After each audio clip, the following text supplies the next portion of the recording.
Bonsoir messieurs, dames. Alors ce soir nous sommes dans le cours 175 d'art dramatique avec Jojo et Philou Dingo. Jojo c'est mon élève et moi je suis le professeur d'art dramatique. Alors, étant donné que Jojo est mon élève, il va jouer le rôle de néophyte en fait. Il participe au cours juste pour participer en fait. Moi, j'ai pas grand chose à dire pour cette nouvelle année. Qu'est-ce que tu as à dire toi? J'ai à dire que c'est la première fois que je participe à un meeting comme ça. Alors il faut que je réfléchisse un peu. Il y a beaucoup de choses à dire, mais enfin, on peut le dire. On peut le dire, oui. Seulement là, je suis tout seul et il n'y a pas beaucoup de monde, hein? Non. Là où je suis. Autrement dit, on est pratiquement les seuls à faire ce genre de métier. Ouais. Hein? C'est ça. Alors c'est pour ça... L'idée de préparer un sketch avant de jouer quelque chose, parce que l'idée, si on joue un sketch, on sort du cours, et si on rentre dans le cours, on ne fait plus de sketch. Qu'est-ce que vous me proposez à moi? Parce que je suis comme un écolier qui veut apprendre ce métier. Alors j'aimerais bien savoir quelle proposition vous me faites. Comment vous proposez? Le métier, c'est... Pas facile. Pas facile, Non, bien fait. C'est agréable une fois qu'on le sait. Hier, je regardais l'émission avec Charlie Chaplin. Charlie Chaplin, disons que c'est un précurseur de la comédie, un des plus grands artistes mondiaux qui basait son jeu vraiment sur la technique pure de la comédie, avec une pantomime extraordinaire, des gags extraordinaires, enfin tout, la panoplie complète du comédien. Et dans cette idée, si vous voulez, la comédie, c'est une continuité. C'est-à-dire, c'est un peu comme dans la peinture, il y avait des peintres anciens, et puis ainsi de suite. Après, il y a eu les impressionnistes, après, il y a eu le cubiste, après, il y a eu l'art abstrait, etc. Et chaque mouvement de peinture n'était pas meilleur ou moins bon que l'autre, c'était une continuité. Et dans la comédie, c'est ce qui se passe en fait. Il y a une continuité dans la comédie, il y a une continuité de l'art, et dans cette continuité, moi je me reconnais très bien dans la suite de Charlie Chaplin, puisque Charlie Chaplin, lui, il faisait de la vraie comédie,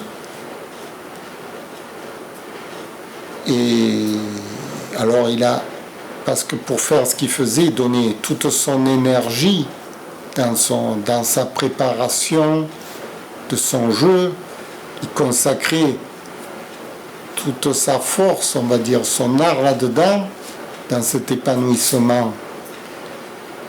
Et bien que ce soit merveilleux, il ne s'agit pas, disons que moi personnellement en tant qu'artiste qui est une très grande admiration, je ne peux pas refaire ce qu'il a déjà été fait. Je suis obligé de faire la continuité. C'est un peu comme un trajet. Vous allez en Amérique, puis après vous allez sur la Lune, vous voyez. Vous ne pouvez pas dire je vais caler là où on a déjà été. Vous êtes obligé d'aller toujours un peu plus loin. Et dans la continuité de cet art, vous me direz, mais où on peut aller après Charlie Chaplin? Parce que Charlie Chaplin, c'est déjà une sommité, un monstre de la comédie. Qu'est-ce qu'il reste à faire en plus? Et justement, le plus, c'est pas le plus, c'est la continuité. C'est-à-dire que moi, je me vois bien dans la transmission de l'art, c'est-à-dire expliquer comment on joue la comédie, pas seulement la jouer. C'est ça la continuité.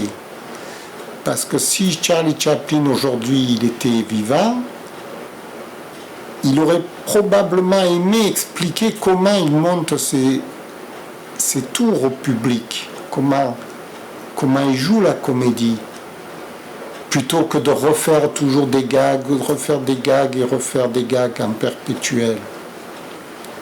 Vous voyez? Pourquoi expliquer aux gens les secrets? Pourquoi? Parce que je crois que le public,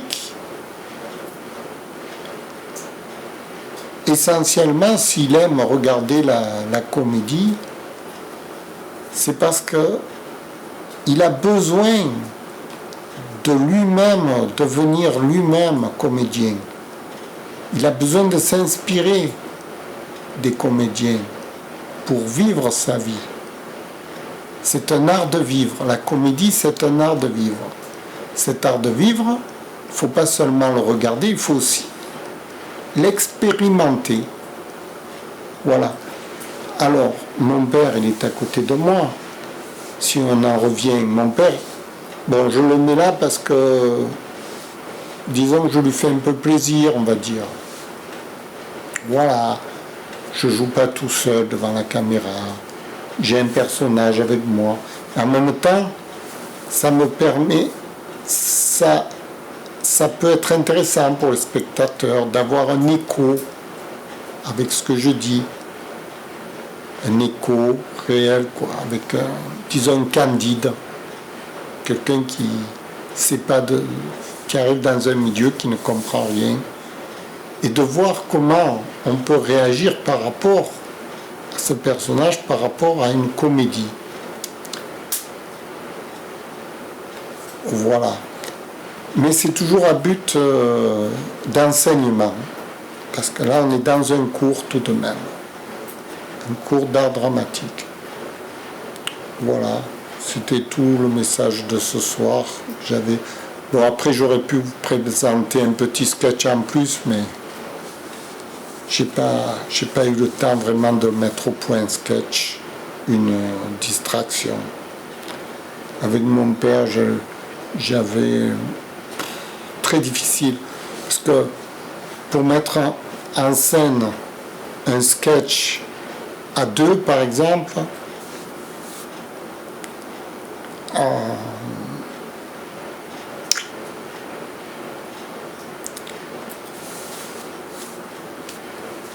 ça va être très très difficile, je pense. Un sketch à deux? Ouais. Comment c'est ça? Ben, pour que tu joues avec moi à la comédie devant les gens, ça va être très difficile. Non? Non. Tu y arrives? Oui, facile. Facilement. Oui. Ouais. Je vais arriver. Ouais. Bien sûr. Ah. C'est un début, tu comprends? Ouais.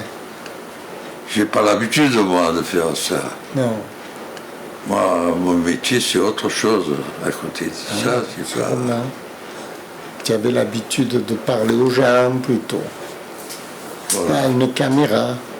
La caméra, c'est plus difficile. Les gens, c'est plus facile.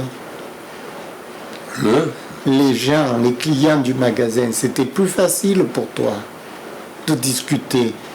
Au magasin, oui, parce que le client,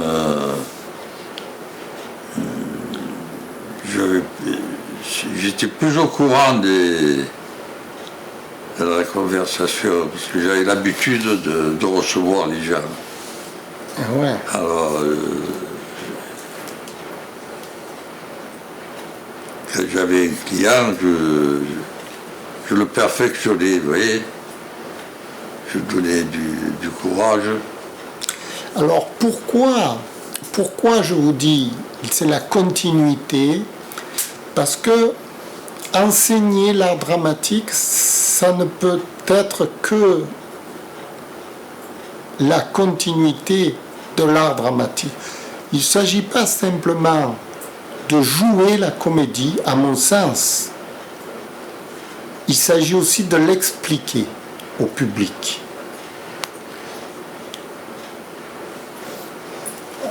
Ce n'est pas qu'un spectacle visuel, à mon sens. À mon sens, ça ne peut pas rester qu'un spectacle.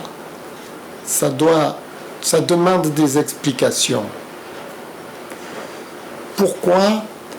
Parce que sinon, ça peut être une propagande. C'est-à-dire que le comédien peut être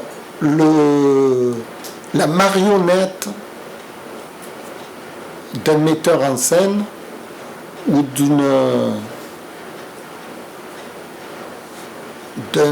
d'un acteur invisible qui va mettre en scène.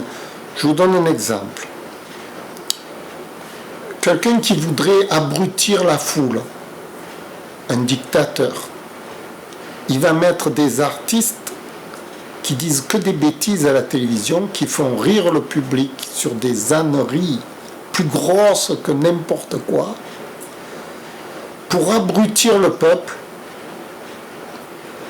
Le public sera très content d'être abruti. Mais la finalité de la comédie, ce n'est pas ça. Ce n'est pas un abrutissement. Ce n'est pas de faire rire les gens. La finalité de la comédie, c'est d'enseigner à vivre aux gens, ensemble. C'est-à-dire à vivre, à avoir des relations. Des relations sociales. La comédie, c'est un microcosme qui permet de développer un savoir-vivre entre les gens et non pas un dénigrement perpétuel, comme j'entends de partout.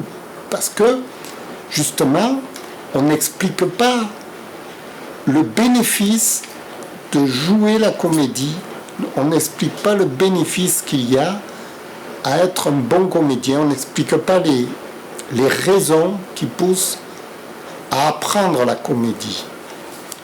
Voilà, c'est un manque profond dans notre société, je pense, qu'il faut combler. C'est pour ça que je me suis engagé justement dans les cours d'art dramatique, plutôt que de faire simplement rire les gens, de faire simplement Charlot. Vous voyez ? Voilà. D'ailleurs, Charlot, à la fin de sa vie, il a été frustré parce que justement, il s'est aperçu qu'il n'était plus qu'un pion de manipulation soumis à des dictateurs. Voilà. Écoutez, je vous remercie pour votre écoute. C'était tout ce que j'avais à dire aujourd'hui, ce soir. C'est les idées, après avoir vu le film de Charlot d'hier soir, Charlie Chaplin. Hein, Jojo? Oui. Voilà, tu n'as pas trop dit grand-chose, mais tu as fait acte de présence.